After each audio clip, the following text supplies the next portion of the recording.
At an early age, Michael Brennan was admired by family and friends for his ability to get everyone together, to get things done and make it fun. He grew up in a very modest home along the pristine shores of Lake Michigan, nestled in the sand dunes of Grand Beach, Michigan, alongside his family, and never lost his deep roots. Brennan attended Western Michigan University and then John Marshall Law School in Chicago, and began practicing law in Michigan City, which he did from 1967 to 1980. He was the chairman for Tyler Refrigeration until it was sold in 1984. Mike's entrepreneurial spirit, risk-taking, and vision for the community has transformed Michigan City's Pullman Standard railcar manufacturing plant into one of the country's first outlet malls, built in 1987. Lighthouse Place was visionary and was the motif. So I'm John Gilmore. I'm president of Ton and Blank Construction and also the chairman of the Unity Foundation.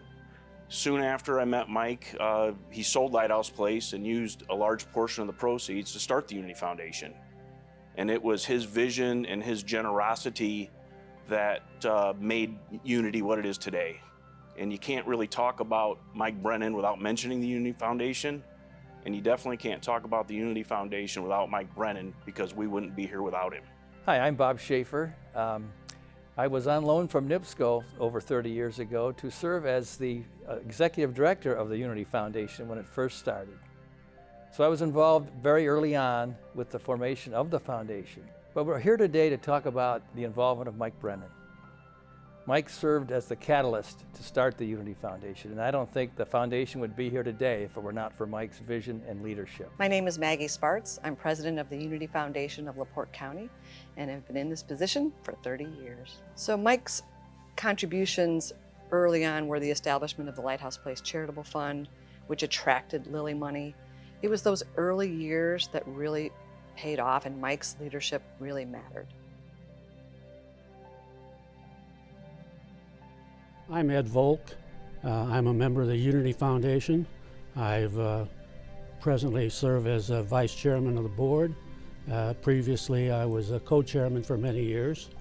And as a result of that and other things, I've known Mike Brennan for over 50 years. I particularly remember when we were working on the Discovery Alliance, which was a partnership between the Unity Foundation of LaPorte County and the community foundations in Porte County and Lake County. That was quite an adventure, where those organizations got together and obtained a grant in the amount of $15 million from the Lilly Endowment.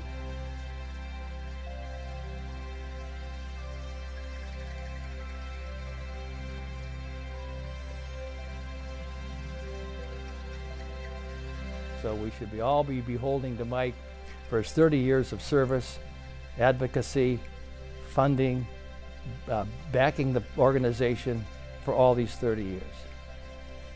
Mikey, you've done well.